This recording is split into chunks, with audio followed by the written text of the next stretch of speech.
Well, back to that top story now. President Jacob Zuma proposing to pay back some of the money spent on security upgrades at his Nkandla homestead. We're joined on the line by political analyst Somadoda Fikeni. Somadoda, good morning and thanks for your time this morning. We know that this proposal coming about in court papers in November. I suppose a lot of people asking why, after President Jacob Zuma saying, I have nothing to pay back and I have nothing to answer for. Well, I do think that it's a number of things which were taking place at this moment. The very first one is that he's going to be opening up Parliament soon, and he was anticipating disruption.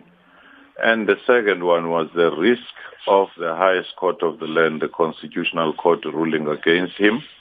And, of course, the third one is that politically he seemed to be vulnerable after the Van Rooyen's turnaround or turnabout appointment, as well as the fact that some of his alliance partners are attacking people like Gupta in the open, and politicians were captured by the Guptas.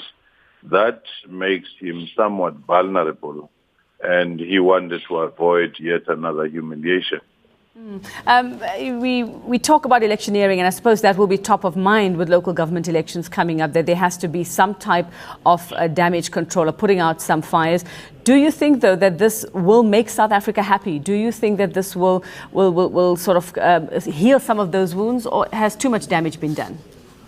Too much damage has been done. Others will feel vindicated, but this will also feed into the local government electioneering, as well as what will come thereafter, the ANC's own leadership contest, because these issues have a cumulative effect in a negative way on the president.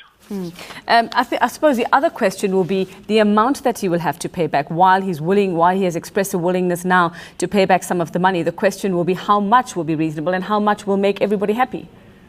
I think if the areas which are identified not to be part of security were to be paid, I think that would be the one that pacifies the public, because it's not a matter of a symbolic gesture where one would say, I'll add 100,000 there, but rather to say, these are areas which have nothing to do with security, therefore it's logical to simply quantify them. But then the question is, if those areas were overstated in terms of price by the consultants and those who are building, will they go for the market price in a realistic sense as to how much a crawl of that nature would be, where you bring in the quantity surveyors to do the work, or will they go for the figure that was reflected, which might have been inflated? All right, well, I suppose that is the big question mark of the morning. Thank you very much. That's all we have time for. We will, of course, continue to analyze this breaking news. Political analyst Somadoda Fikeni.